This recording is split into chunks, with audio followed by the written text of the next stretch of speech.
Kembali Kembali lagi lagi ke ke segmen segmen Ngaler Ngaler Ngidul, Ngidul, edisi edisi edukasi. edukasi. Let's Let's go! go!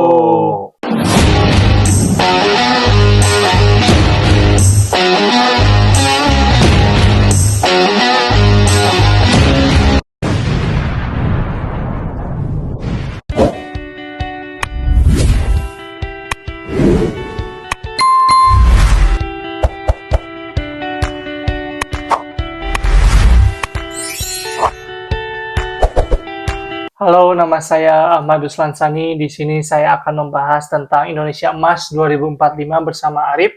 Halo semuanya. Dan kita akan langsung ke pertanyaan pertama. Apa itu Indonesia Emas 2045? Indonesia Emas 2045 itu adalah visi dari pemerintah untuk masyarakat, untuk memajukan masyarakat dengan 4 pilar, yaitu pilarnya pembangunan manusia, pembangunan infrastruktur, pembangunan lingkungan, dan juga pembangunan teknologi. Itu diprediksi akan terbangun ataupun Terjadi. terrealisasi pada tahun 2045. Ya, itu kalau kita lihat di Cina itu baru dinyatakan sebagai negara maju. Oh, Ya, itu sebelumnya negara berkembang. oh, Mungkin kalau di Indonesia itu bedanya jarak emasnya mungkin itu sekitar 25 tahun. Kalau Jadi emang jauh benar-benar jauh Indonesia dan Cina negara. itu emang benar-benar jauh dari segi teknologinya, infrastrukturnya, SDM-nya, SDA-nya itu jauh banget. Oh, Dari segi bentuk negaranya, dari segi teknologinya pokoknya jauh banget. Ya mungkin visi ini bagus banget untuk kemajuan Indonesia di masa depan, walaupun mungkin itu benar-benar jaraknya jauh banget, sekitar 25 tahunan lagi mungkin. oh. Tapi jadi pemerintah tuh udah persiapkan ini dari hari-hari ini ya? Iya, apa namanya, planning lah, disebutnya planning, mungkin planning-planningnya harus dimulai dari sekarang karena Cina itu emang dari dulu planning-planningnya emang udah apa bagus banget. Terus ya kita harus mengikuti planning-planning tersebut Oh, agar jadi menjadi negara maju. buat generasi selanjutnya ya. Ya betul.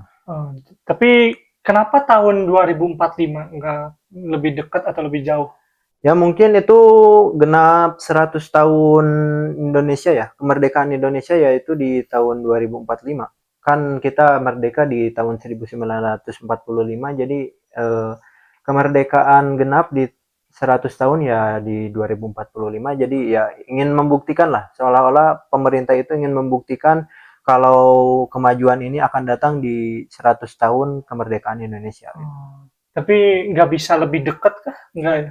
Ya mungkin itu bisa jadi lebih dekat kalau planning-planningnya apa namanya rencana-rencananya dari pemerintah bagus, Oh, dari masyarakat juga bisa menerima dan pemerintah tidak banyak berkorupsi gitu kan.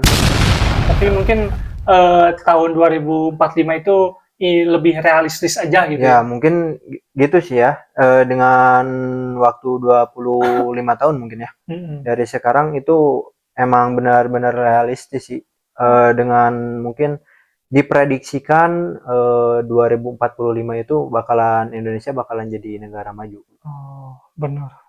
Tapi ini pertanyaan kedua saya ya. Hmm. Tantangan dan peluang untuk mencapai Indonesia Emas 2045 ini apa ya? Untuk tantangan mungkin ya kesadaran masyarakat yang kurang kepada kepada Visi visi misinya. misinya, terus apa anak muda yang kurang sadar ke dalam pembelajaran mungkin ya. Ya kan kalau ingin Indonesia emas, Indonesia maju ya dididik dari anak mudanya dididik ya ditekuni, ditimpa lah bahasanya gitu kan. Oh, Ditimpa agar menjadi Indonesia emas ya anak-anak mudanya dari sekarang. SDM-nya ya harus Iya, di itu ya. SDM-nya harus ditingkatkan dan harus di standarnya harus ditinggikan gitu. Oh, tapi bagaimana dengan peluangnya? Kalau peluangnya ya kita mempunyai peluang yang sangat besar dari SDA mungkin ya. Sumber daya alamnya ya melimpah banget dari mulai apa tambang, apalagi sekarang sawit gitu kan. Pokoknya banyak banget dari apa dari sumber daya alam nikel contohnya itu ya uangnya bisa dijadiin apa bisa dijadiin modal lah untuk kita sumber daya alam itu bisa dijadikan modal untuk kita go to 2045 Oh, gitu. tapi mungkin hal yang sangat penting itu SDM-nya juga ya, buat Ya itu ya sangat penting banget apalagi sumber daya manusia itu dibutuhkan di apa di masa segala depan di segala apa di bidang. segala bidang ya itu butuh manusia walaupun sekarang banyak AI ya tapi ya tanpa manusia ya AI pun gak bakalan jalan gitu. Kak, SDM maju itu kayak Singapura walaupun kecil dan gak ada Ya sumber gak ada daya sumber daya alam itu Singapura masih bisa apa bisa masih maju. grow masih bisa tinggi gitu kan. Eh, Pendapatan per kapitanya bagus banget di Singapura gitu Jadi asalkan ya SDM-nya bagus gitu walaupun di Singapura kan gak ada SDM SDA lautnya pun gak ada ya gak ada punya SDA. laut Singapura gak punya laut tapi ya karena SDM-nya yang sangat bagus yang sangat apa standarnya tinggi pintar-pintar IQ-nya di atas rata-rata ya insya Allah pasti negara pun maju kalaupun tidak ada SDM-nya Hmm. gitu. SDA-nya gitu. Kalau itu strategi dan aksinya apa aja nih? Untuk strategi ya, ya balik lagi ke masyarakatnya, tingkatkan kesadarannya untuk apa anak-anak muda, untuk para pemerintah ya uangnya jangan dikorupsi mulu gitu kan. Untuk uangnya ya bisa dialokasikan untuk apa pendidikan-pendidikan untuk anak-anak muda yang sekarang ya ini modal awal kita lah. Jadi pilar pertama kita. Pilar pertama kita ya anak muda ini. Ya, benar. Anak muda ini harus grow, harus apa? Harus standarnya harus ditingkatkan. Modal awal untuk Indonesia Emas 2045 ya mungkin kita gak bisa apa? Gak bisa berkata-kata. Ya mungkin modalnya ya dua apa Gen Z ini ya Anak-anak muda. anak-anak muda gini. Tapi kalau begitu apa yang bisa kita lakukan seperti saya atau Anda gitu?